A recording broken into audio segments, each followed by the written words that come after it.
दोस्तों, टॉपर बनने का सपना हर स्टूडेंट देखता है, लेकिन असली टॉपर वही बनता है जो बाकी सबसे पहले अपनी स्ट्रेटेजी को क्लियर कर लेता है बच्चों। तो नवंबर का महीना एक गोल्डन चांस है तुम्हारे लिए। अगर सही टाइम टेबल का यूज करते हो तो एग्जाम हॉल में आपको रोकने वाला कोई पैदा नहीं लिया बच्चों। तो एक सही टाइम टेबल, एक सही स्ट्रेटेजी और एक सही फोकस के साथ अगर नवंबर का महीना तुम यूज करते हो तो तुम्हारा एग्जाम का रिजल्ट देखना कितना प्यारा आएगा बच्चों। तो देखो, कुछ स्टेप है जो तुमको फॉलो करना, और एक सही टाइम टेबल के साथ पढ़ लिए तो देखना तुमको टॉपर बनने से कोई नहीं रोक सकता है। और इसमें सबसे इंपॉर्टेंट चीज होती है तुम्हारी अर्ली मॉर्निंग पावर बच्चों। जो सुबह का 5 से 7 बजे वाला समय रहता है, इसको तुमको बहुत बिल्कुल अच्छे से यूज करना है। टॉपर बनने की शुरुआत सुबह से ही होती है, तो सुबह का दिमाग बिल्कुल फ्रेश होता है बच्चों। इस समय अगर मैथ या साइंस जैसे हार्ड सब्जेक्ट को तुम पढ़ते हो और कोशिश करते हो कि 2 घंटे का बिल्कुल डीप स्टडी करते हो, तो ये हैबिट आपकी कंसंट्रेशन को बाकी सबसे बिल्कुल अलग कर देती है और बिल्कुल एकदम फोकस वाला स्टडी होता है बच्चों।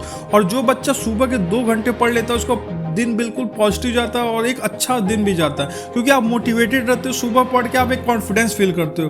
तो आप सुबह का टाइम बिल्कुल कभी वेस्ट मत करना। सुबह 2 घंटा पढ़ के देखना आपका दिन कितना अच्छा जाता है। और उसके बाद क्या करना है, जो स्कूल में आपको पढ़ाया जाता है वो उसी दिन आपको रिवाइज करना है, क्योंकि टॉपर कभी भी बैकलॉग नहीं छोड़ते हैं बच्चों।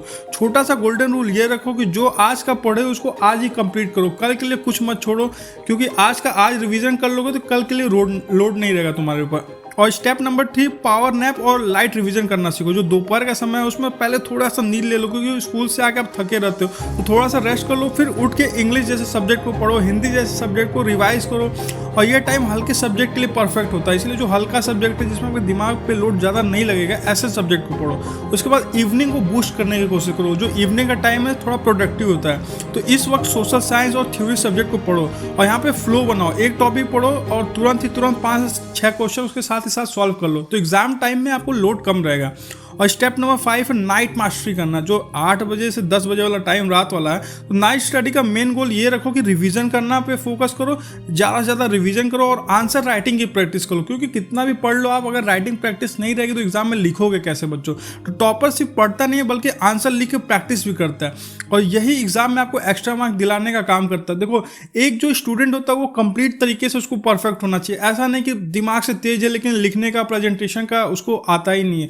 अगर आपके पास नॉलेज अच्छा है, अगर प्रेजेंटेशन नहीं कर पाओगे तो फिर आपके नॉलेज किस काम का बच्चों, क्योंकि आप 90% 95% टारगेट कर रहे हो, तो हर एक तरीके से आपको परफेक्ट होना है। और सोने से पहले 15 मिनट जो टाइम है उसमें जो सुबह का पढ़े उसको एक बार पढ़ लो, क्योंकि इस तरीके से आपका डबल रिवीजन हो जाएगा। तो कोशिश करो 15 मिनट पहले सोने से पहले ओवरऑल दिन का रिवीजन अपने दिमाग में रिकॉल कर लिया करो। इससे क्या होगा कि चीज़ें आपके दिमाग में अच्छे से बैठ जाएगी। तो याद रखना, टॉपर कोई पैदा नहीं होता, वही बच्चा नवंबर से जो शुरू से कंसिस्टेंसी रखता है और एक टाइम टेबल को फॉलो करता है, उसी का रिजल्ट एकदम परफेक्ट आता है। तो आज से इस चीज़ को स्टार्ट करो। नवंबर के एक एक दिन आपको टॉपर बनाने के लिए बना है बच्चों, तो एक एक दिन भी वेस्ट मत करना, उसको अच्छे से पढ़ो, फिर देखो तुम टॉपर कैसे नहीं बनते। और जो स्ट्रेटेजी बताई गई उसको अच्छे से फॉलो करना बच्चों। Thank you so much.